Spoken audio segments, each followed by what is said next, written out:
Buenas tardes, Claro, con soy mucho María gusto. Regardo. Saludo a Xavier Reina, estudiante de Derecho de la Pontificia Universidad Católica del Ecuador. Le doy la bienvenida a esta entrevista que tiene como objetivo analizar cómo va a ser la reestructuración de la economía después de la emergencia sanitaria. Ujú. Pues comenzamos. El doctor Mario Regardio es socio del estudio Payet, Recaudi Pérez en Perú.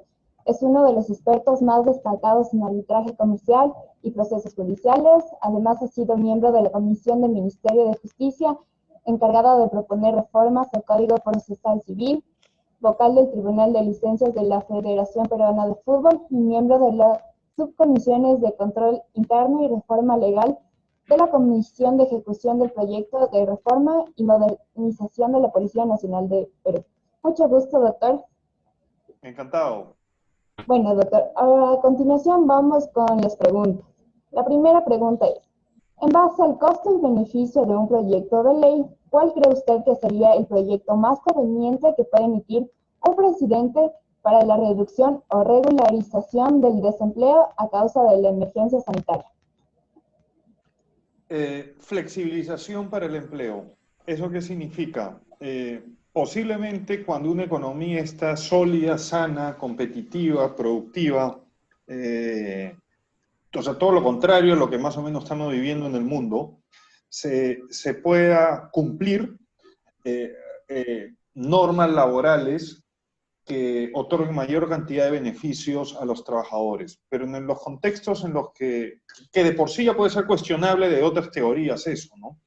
Pero creo que sin duda en contextos como los que estamos viviendo, de crisis económica también, fuera de los otros ámbitos de la crisis, considero que lo mejor que se puede hacer es flexibilizar la normativa laboral. ¿Y a qué me refiero con esto? Las empresas están vendiendo menos. Si son empresas de servicios, tienen menos contratos. Si son empresas de comercio, bajan las ventas. Salvo que, claro, eventualmente puedes estar en determinados sectores como salud o alimentos. Posiblemente ahí la afectación es menor. Pero en todas las otras industrias, y algunas mucho más, por ejemplo, turismo, aviación, esas están al borde de la quiebra, y algunas ya quebrando, restaurantes, ¿no? Entonces, si nosotros exigimos, como por ejemplo está pasando en el Perú, a mí me parece de loco lo que acaba de plantearse ayer en el Congreso, ya con aprobación de la Comisión de Trabajo, de que están prohibidos los despidos. Eso es suicidio, porque si tú, por ejemplo, prohíbes los despidos, entiendo, están habiendo despidos, pero si tú prohíbes los despidos en general, lo que estás condenando es que las empresas quiebren más todavía, porque si tienes que terminar pagar sueldos y ya no te da más la caja porque no tienes ventas, vas a quebrar. Y si quiebran, por decir algo, si la empresa tenía 30 trabajadores y las ventas permiten pagarle el sueldo a 20, es durísimo tener que despedir a 10 personas, pero por lo menos mantienes esas 20. Y cuando la empresa salga a flote, cuando la economía salga a flote, eventualmente vuelvas a recuperar tus antiguos niveles y vuelvas a poder contratar a esos 10 restantes. O a otros 10, ¿no? Ojalá estos 10 que son despedidos puedan recolocarse. No niego que es durísimo y es una tragedia personal no tener trabajo en este contexto.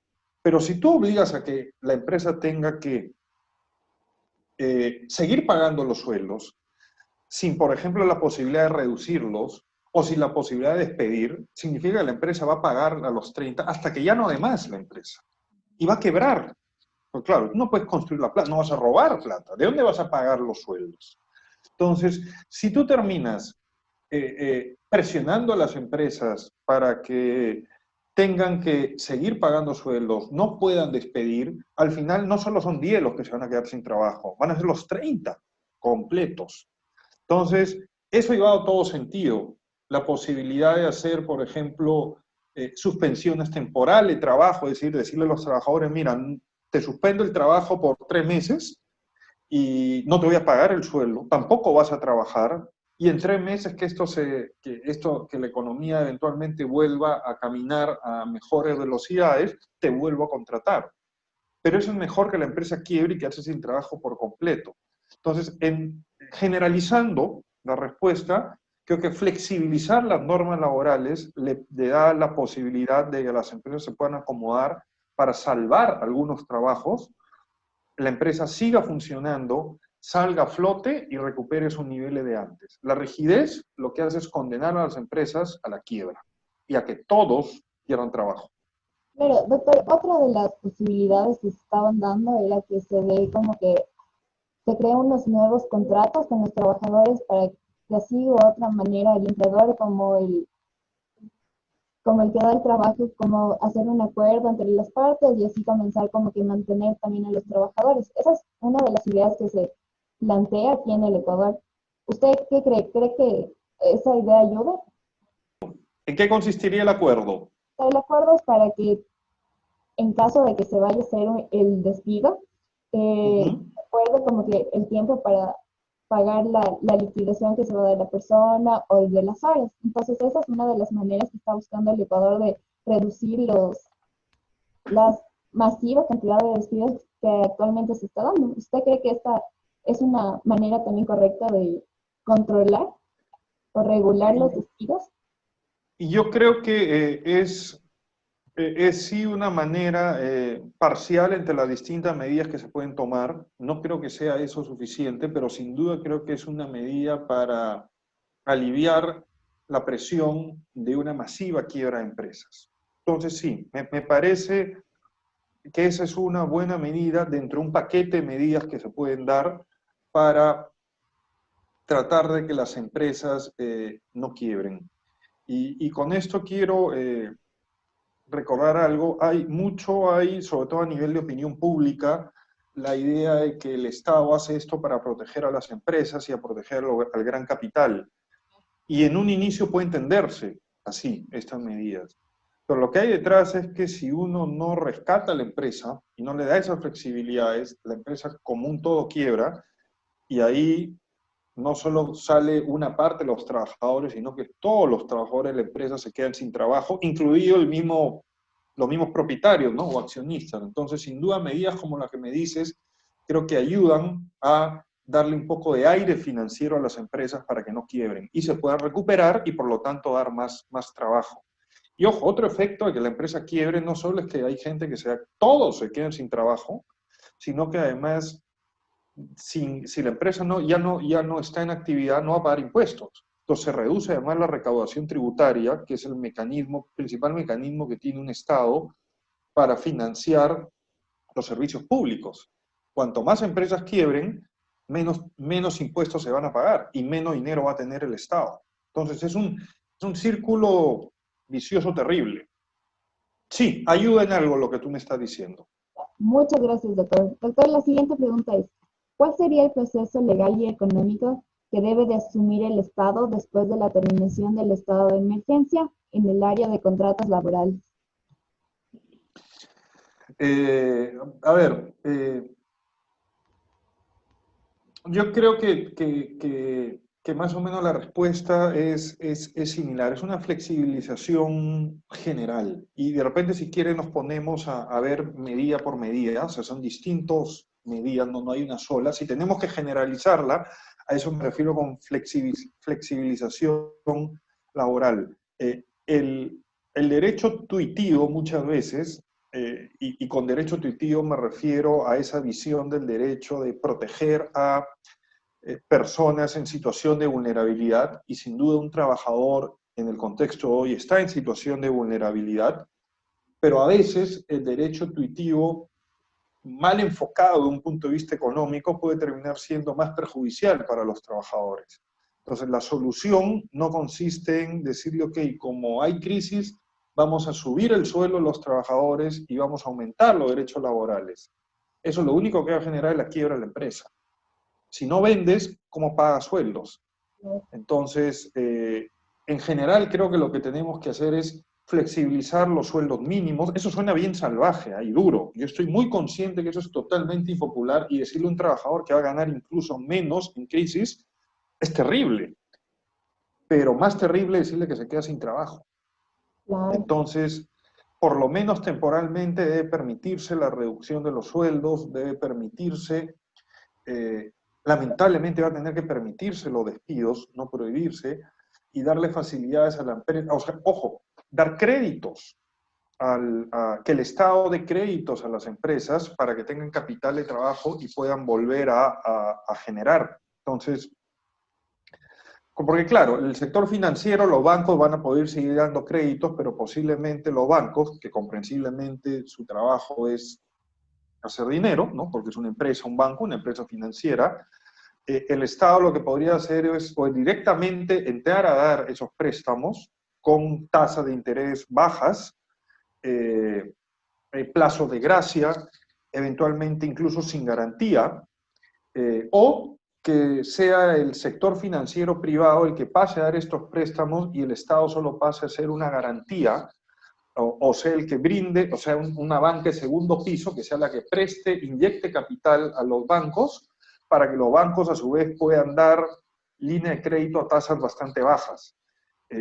Porque claro, obtener un préstamo con una tasa de interés promedio, una economía ordinaria, es también un suicidio a mediano y largo plazo para la empresa, porque no va a poder pagar el préstamo. Entonces el Estado creo que también, entre otras medidas, puede o debería, de hecho muchos países lo están haciendo, otorgar financiamiento a tasas mucho más bajas que el sector privado para que la empresa, con periodo de gracia, para poder pagar. Entonces eso le va a dar respiro. Vean, y eso incluso puede servir para que, para que las empresas puedan pagar sueldos, ¿no? Si mis ventas han bajado mucho en estos 2 meses y las ventas posiblemente no se recuperan a niveles normales en los siguientes meses, estos financiamientos con condiciones bastante favorables por ser financiamiento dados por el Estado, va a permitir que las empresas incluso hasta puedan pagar los sueldos a los trabajadores.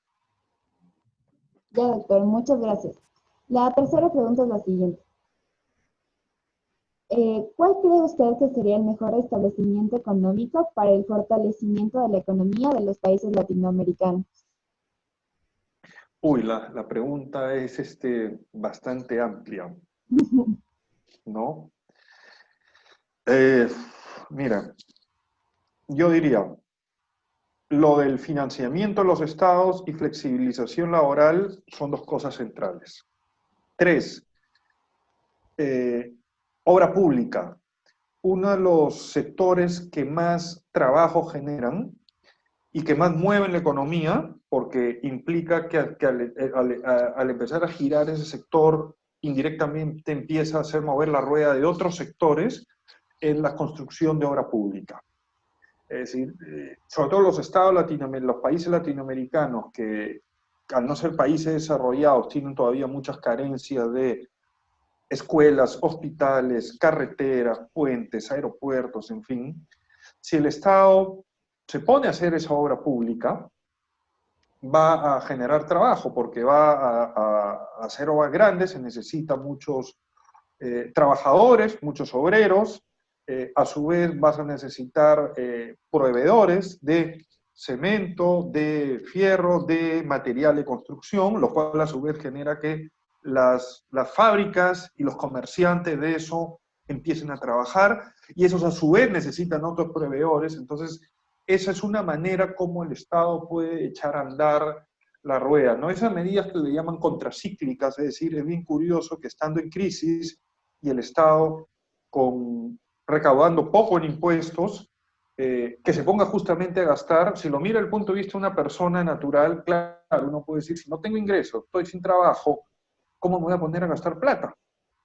O sea, suena de locos, pero cuando lo vemos a nivel macro del Estado, eso sí puede funcionar, porque lo que estás haciendo como Estado es inyectando dinero a la economía que va a beneficiar de modo directo a la población con sus hospitales, sus escuelas, sus carreteras, sus aeropuertos, en fin, y eso echa a andar la rueda de distintas empresas en la economía. Y empiezas a dar trabajo y finalmente ese dinero que el Estado inyecta vía estas contrataciones de obra pública termina de algún modo en parte regresando al Estado vía los impuestos.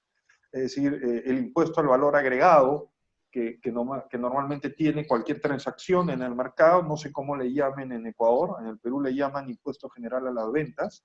El término, digamos, técnico es mundial debe ser impuesto al valor agregado, impuesto a las ventas. Eso va a generar que finalmente al estar muchas empresas trabajando, como consecuencia de tener que proveer al Estado, empiezan estas empresas a pagar impuesto a la renta, a pagar el impuesto a las ventas. Entonces, incluso ese dinero, es verdad que no en su totalidad, pero parcialmente regresa al Estado. Pero lo más importante es que vas a tener a las personas trabajando Claro, y obteniendo un ingreso. claro, esa es la fuente para que exista el desarrollo del país. Porque sin el empleo no se va a desarrollar. Ya, doctor. Exacto. La última pregunta es la siguiente. ¿Cree usted que el mercado necesita de la aplicación de una regularización económica directa después de la emergencia sanitaria para controlar la inflación en los precios de productos de primera necesidad? Ya. Yo soy, como en principio, no he dicho de modo absoluto y total, pero en principio, como regla general, que no debe haber control de precios. Y el motivo por el cual no debe haber control de precios es que nuevamente es una medida que le llamamos tuitiva para proteger a la población de que no tenga que estar pagando más, pero eso va a terminar perjudicando a la población. Y no te digo a la larga, en el cortísimo plazo. Y te voy a poner un ejemplo. Si tú, por ejemplo, imagínate que tienes una tienda en algunos países le llaman pulperías, en otros le llaman bodega, en otros le llaman mini market, tienda de abarrotes. No, ¿cuál es el nombre a todo esto en Ecuador? ¿Cómo le llaman estas tiendas pequeñas de alimentos? Tiendas o bodegas. O, Tiendas o bodegas, ¿ya? Ok. Mira, imagínate que tú le dices al bodeguero, tú solamente puedes cobrar por 1 kilo de arroz, vamos a, por decir, voy a decir cualquier número, ¿ah? $1. Cuando antes tú lo podías vender a $1.50. Entonces, lo que va a hacer este bodeguero, que también está en crisis y que también, digamos, necesita generar dinero, lo que va a hacer es posiblemente saque al público una cantidad reducida de arroz a $1, cosa que si viene la supervisión va a decir, no, si yo estoy vendiendo el arroz a $1, pero va a generar él mismo un mercado negro, por lo cual a personas de confianza, o sea, asegurándose que no sean supervisores del Estado, le va a decir, pero te puedo vender más arroz, si quieres, a $2. ¿Por qué? Porque es un mercado negro. Entonces, o sea, lo que hace el control de precios es reduce la oferta de productos. Y al reducir la oferta, termina generando un mercado negro por el cual la gente va a terminar, como solo te van a vender poco, estas personas van a tener incentivo para vender más caro por lo bajo. Entonces, esto termina afectando a los más pobres, porque el que tiene dinero va a decir, ya, ¿qué importa? Tengo que comer, voy a pagar los $2. Pero el más pobre no va a tener para pagar esos $2. Y va a tener que caminar y perder mucho tiempo caminando por la ciudad hasta encontrar quién le pueda vender ese arroz al precio controlado de $1. Esto llévalo a la gran mayoría de productos. Normalmente el control de precios termina generando un mercado negro de productos, con lo cual ese mercado negro termina vendiendo, ahí va a ser mucho más fácil que lo compres, ahí te van a vender todos los kilos que tú quieras comprar, pero mucho más caro. Si tú mantienes la economía en los precios liberados, es verdad que en situaciones de crisis pueda que suban un poco los precios, pero la misma competencia debería incentivar que los precios no suban tanto o que haya una tendencia a la baja, pero por lo menos va a haber los productos, porque van a haber competidores. El bodeguero va a decir, pero si del costado está vendiendo el arroz a 1.50, voy a ver si lo vendo a 1.40 para vender más. Entonces, pero lo más importante, va a haber el arroz. El control de precios reduce la oferta de productos porque traslada una buena parte de esos productos a la venta por el mercado negro a un precio mayor. Entonces, mira quiénes se perjudican más, los pobres, que no van a tener productos suficientes a un precio controlado, y el rico, que sí puede pagar el precio más caro, lo va a terminar pagando. Ese es el problema del control de precios. Claro. Doctor, Como regla general, claro, hay excepciones, por supuesto. Otra pregunta. Digamos que si el Estado pone una limitación como que en los precios de los productos, ¿sería esto también una forma de limitar la corrupción que se da por adquirir? Porque se han dado casos que la adquisición de esos productos de primera necesidad, de mascarillas, guantes, los precios son muy elevados. Entonces, Sí. la gente que los compra los consume a un precio mínimo, pero los vende como que a un precio muy elevado. Y eso ha desatado que se ve como que indicios de una corrupción en algunos hospitales. Entonces, si aplicamos una regulación económica directa, ¿esto no ayudaría como que a limitar esa corrupción? Ya, cuando te hablaba de excepciones, pueden ser casos como estos. Y por ejemplo, ¿qué medidas puede haber? Si tú pones, ok, vamos a hacer que las mascarillas tengan un precio mínimo, perdón, tengan un precio máximo, va a pasar lo mismo que te dije hace un rato. O sea, vas a encontrarlo, pero vas a encontrar poco. Porque los productores, los distribuidores, de repente no los formales, pero a veces hasta los mismos formales, simplemente te van a vender pocas mascarillas al precio regulado y va a empezar un mercado negro de mascarillas eh, más caras que antes incluso, más caras que cuando el precio no estaba regulado. Entonces, nuevamente, ese va a ser el efecto, y terminan nuevamente perjudicando a los más pobres. Tú cumples con la idea de decir, ok, no, la mascarilla ya tiene un precio máximo, y si vas a supervisar, sí, yo estoy vendiendo mascarilla al precio regulado, pero solo tengo esta cantidad.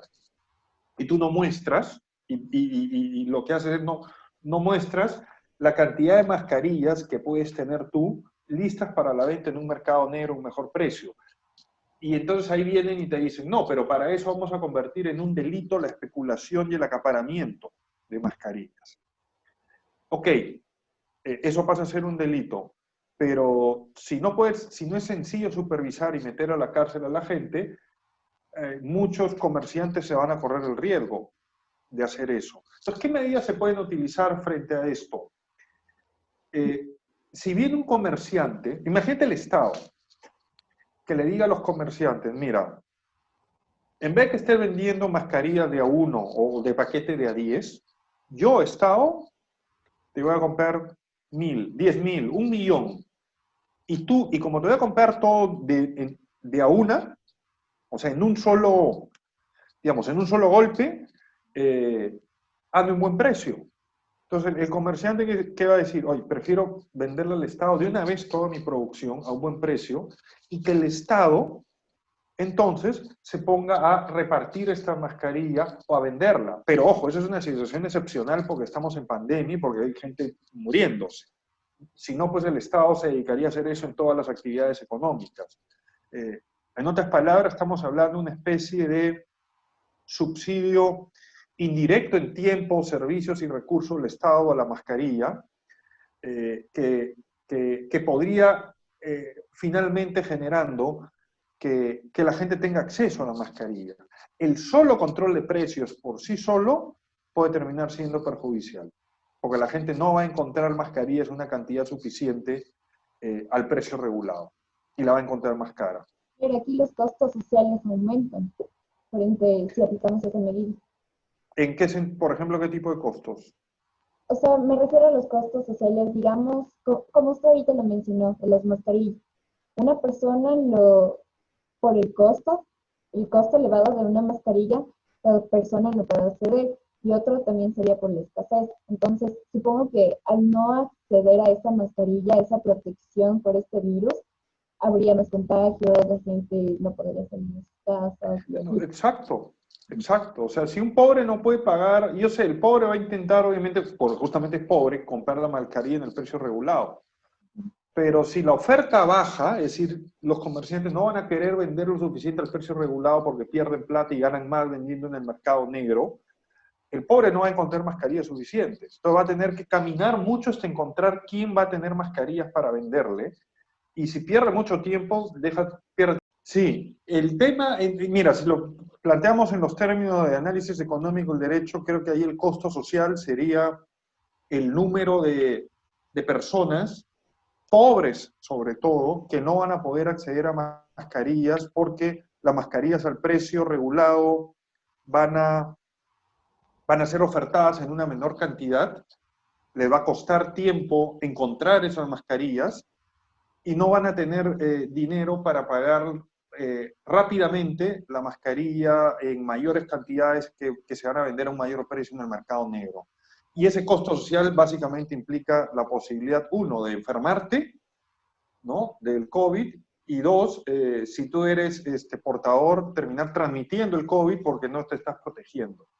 Y creo que ese costo sería mucho mayor al beneficio de estar ahorrando en el costo de una mascarilla, pero ahorrando para un número pequeño de personas, porque sería, digamos, el beneficio sería mínimo, no mínimo, pero digamos menor que el costo, porque el beneficio sería así: va a haber un número de personas que van a poder acceder a mascarillas a menor costo. Cierto, eso es un beneficio social, pero yo estimo que el costo va a ser mayor en la medida que, al reducirse la oferta, no va a haber el número de mascarillas suficiente al precio controlado y los pobres no van a acceder al costo de la mascarilla más alta en el mercado negro, con el consecuente efecto que tú dijiste, es decir, los contagios, ¿no?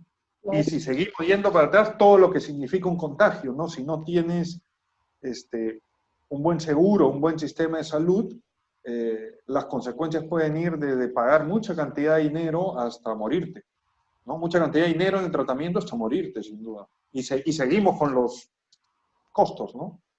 Claro, doctor. Por favor, con toda confianza me escribes y si no te la respondo por mail, hacemos un Zoom cortito si es que quiere discutir otros temas, con mucho gusto, es solamente coordinar la agenda. Oye, yo sí tengo una pregunta más. O sea, Dime. ¿es relacionado con los contratos de arrendamiento?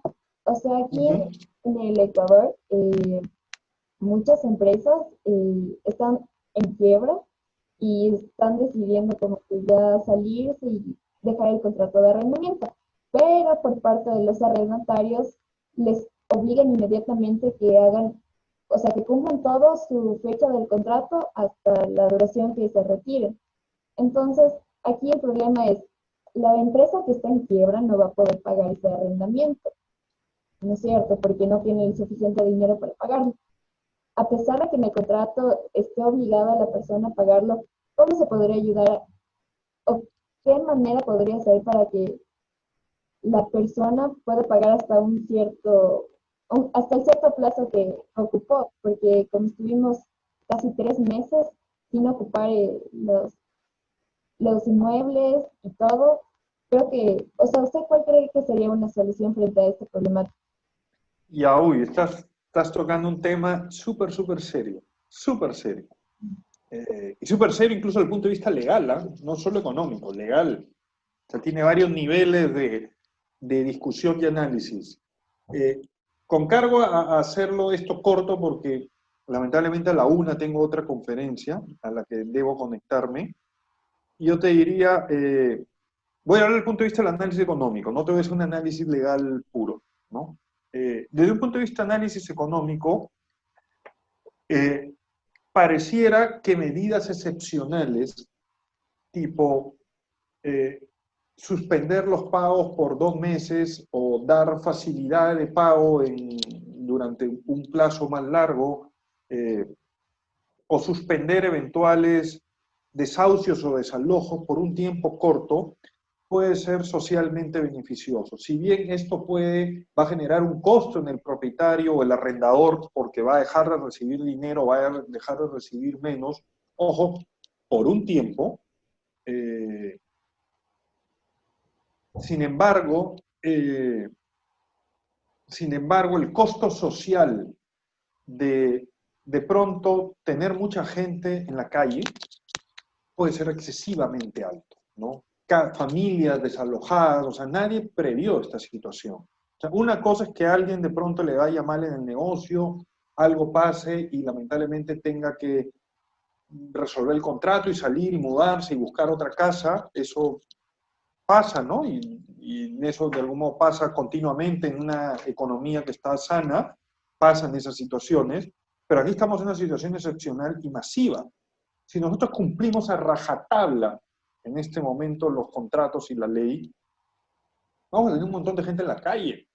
Claro. Y lo que va a haber es solamente una ineficiente reacomodo masivo de cada uno buscando una casa más barata o cada uno buscando un inmueble más barato. Entonces lo que vamos a tener es costo de transacción en miles o decenas de miles de nuevos contratos de arrendamiento en paralelo, simplemente para que la gente se recoloque cada uno bajando el nivel. Si antes yo podía pagar, vamos a decir cualquier cosa, un departamento de $1.000, ahora voy a buscar uno de 500 o de $300. Entonces todo, llévalo a todo nivel, todos se empiezan a reacomodar. Eso va a tener un costo social muy alto, porque además, a lo que voy es posiblemente por un tiempo breve, y cuando digo breve es 2, 3 meses, haya que permitir el pago en partes. De hecho, hay situaciones legales, ¿no? La excesiva onerabilidad de prestación, la fuerza mayor, tienen respuestas frente a esta situación.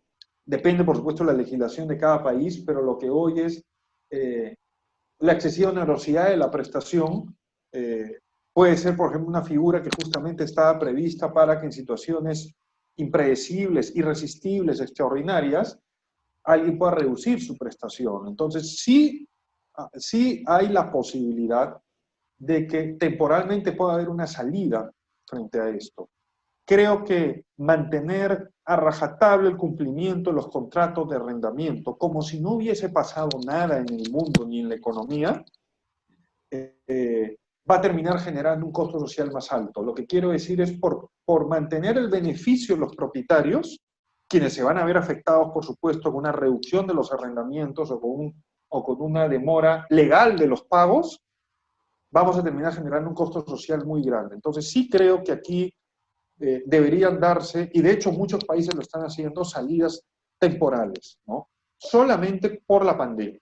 Acá, doctor, una igual de las medidas que se está tomando acá es que en los arrendamientos el plazo sea de 3 a 5 meses en el cual las personas puedan pagar. Entonces yo creo que esa medida se ayudaría bastante para reducir los costos sociales que se van a dar frente a esta problemática. Sí, yo estoy de acuerdo. Donde ahí ya pasamos es un análisis estrictamente legal. No me voy a meter a eso porque además depende de la legislación de cada país, pero ahí sería interesante saber si tu legislación lo permite. Por ejemplo, la discusión en Perú es los contratos son intocables porque la misma Constitución lo dice. El contrato es ley entre las partes. Entonces, ¿cómo el Estado unilateralmente se va a poder modificar un contrato entre terceros? ¿No? Y hay toda una discusión legal, pero eso no es análisis económico del derecho, no es una discusión estrictamente legal en paralelo a la discusión económica o de análisis económico de si conviene o no estas medidas que acabamos de hablar. Desde un punto de vista económico, creo que sí es conveniente adoptar medidas excepcionales frente a esta situación por un plazo de tiempo, a mi juicio. Por el gran costo social comparado al beneficio social de mantener a rajatabla el cumplimiento de estos contratos como si no pasase nada, ¿no? Claro, doctor. Bueno, doctor, ha sido un gusto compartir con usted esta entrevista y llenarme de conocimiento acerca de las medidas económicas y de la reestructuración de la economía. Muchas gracias, doctor, por su tiempo y por su charla. Un gusto, doctor. No, muchas gracias a ustedes por la confianza en llamarme y con todo gusto, si necesitan algo aquí hasta el final de su trabajo, no dudes en escribirme. Muchas Con gracias. toda confianza. Claro, doctor, con mucho gusto. Muchas gracias. Ok, mucha suerte en su trabajo. Nos vemos. Hasta luego.